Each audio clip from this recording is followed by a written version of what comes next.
Welcome to the Small Business Minute. Today's topic is, what 3 things could put you out of business? A year ago, had you asked small business owners what 3 things could put them out of business, I would have bet the pandemic would not have been in their top 10. But a lot has changed in just over a year. According to the Canadian Federation of Independent Businesses, it is estimated that 1 in 6 small businesses won't survive because of COVID-19. The UK is also predicting hundreds of thousands of failures, with the US expecting that number to exceed 1 million, according to McKinsey. Assuming the 1 in 6 estimate to be true, that means that approximately 83% of small businesses will survive. Most certainly won't flourish, and it'll take a long time to recover, but they will survive. Unfortunately, with the ongoing lockdowns, just surviving is incredibly stressful, to say nothing about how exhausting it can be. Managing the work-from-home environment is not easy for most small business owners. For many, current technology has made it possible to continue, but only after a number of implementation headaches and costs. The learning curve has been steep, because for many, technology is just not something they ever understood. What we need to understand is that most small businesses are run in an impromptu or spontaneous manner. The owners have been so busy trying to grow their businesses prior to the pandemic that the majority lacked formal processes. Most just spent their days acting, or more accurately, reacting to whatever the day had in store for them.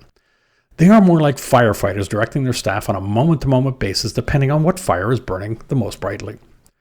To be sure, this pandemic has forced a few owners to get better organized in how they structure their working days, but for many it has become quite the challenge in keeping everyone focused, productive, and motivated. In episode 93 of the Small Business Minute, titled Pivot, I discussed the whole concept of pivoting, which is far more difficult than people are led to believe, but so is changing the way a company operates. So this brings me to my question: what 3 things would put you out of business? Well, if you are surviving, you can scratch off pandemic. Sadly, because so many entrepreneurs are so focused in the moment, they don't realize there are a whole host of issues that can kill their businesses in a heartbeat. The following is a primary list of 5 pretty common areas that require every owner's attention in order to safeguard their business's future. Number 1, your health. Unfortunately, most of us don't even consider what would happen to their life's work if they were suddenly struck with an injury, or worse, a life-threatening illness. What would happen to the business if you were laid up? Would it survive? If not, what would you do for income? How would you handle the debt? How would it affect your family? This is serious stuff and requires your attention. Contrary to what we think, we are not invincible. The following are a few solutions that can minimize the impact of a health problem. First off, you should investigate disability insurance. Yes, it can be expensive, and yes, it usually pays out less than you're currently earning, but something is better than nothing. Secondly, many health-related issues are self-inflicted by our lifestyle. Making time for some form of exercise should be mandatory for every owner. It can range from taking a daily walk to full-on CrossFit workout at the gym. Something is better than nothing. There's a wonderful saying that kind of drives home the point, and it's from Edward Stanley, former Prime Minister of the UK, that says, "Those who think they have not time for bodily exercise will sooner or later have to find time for illness." An additional item that should be mandatory in every small business is to delegate. By delegating absolutely everything you can to your existing staff, this will certainly relieve some of the pressure. That way, there's a good chance that the business will survive while you're laid up. Unfortunately, this is one of the hardest things to get entrepreneurs to do. Number 2, key staff member quits. Having your key staff member quit can really ruin a perfectly good day, and for some people, it can take the business down. People leave companies for all sorts of reasons, and sometimes there's nothing you can do to prevent it. From career changes, to better opportunities, to relocations. Sometimes it's just out of your hands. But in many cases, it's not. One of the top reasons employees leave is lack of recognition, and this is something you can't control. An occasional pat on the back or some other form of appreciation goes a long way. It can be as simple as a thank you for their efforts. However, if a key employee leaves, what's your plan? If you're like most people, you don't have one, and chances are you don't have a deep bench of trained people ready to assume that position.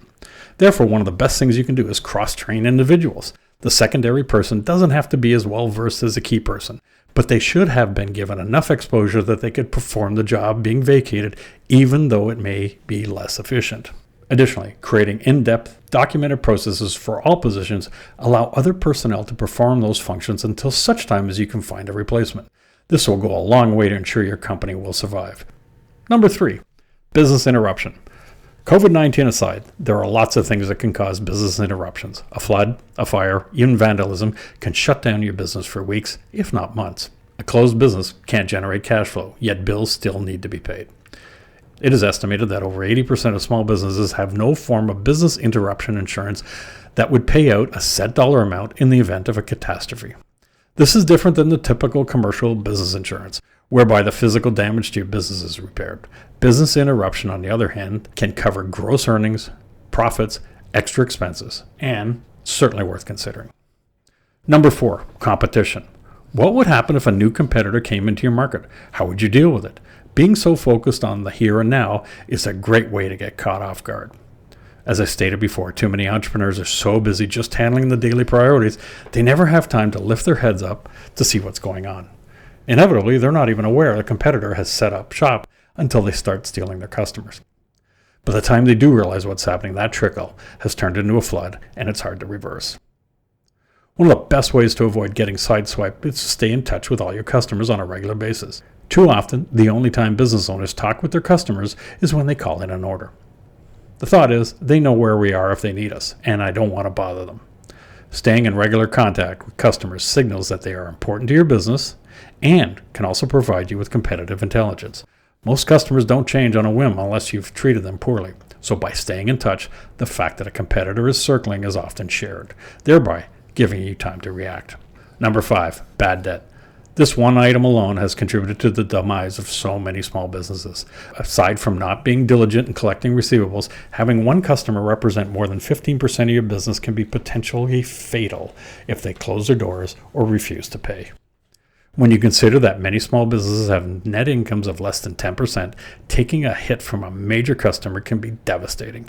For example, if a client reneges on a $20,000 invoice and you only net 10%, you'll need to generate $200,000 in additional revenue just to recover that loss.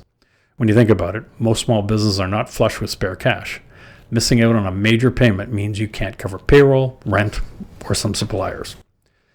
If you do find yourself with a client that represents more than 15%, you have 2 choices. First, grow your business to get them below that threshold, or alternatively, collect early and often. Don't forget, you can set the rules, so don't be shy about protecting your company. These are just 5 areas that should get you thinking, but every business has its Achilles heel. Spending some time thinking about what 3 things would put you out of business certainly deserves your attention. Then pick the number 1 item on your list and make a plan. I'm Greg Weatherden, and this has been your Small Business Minute.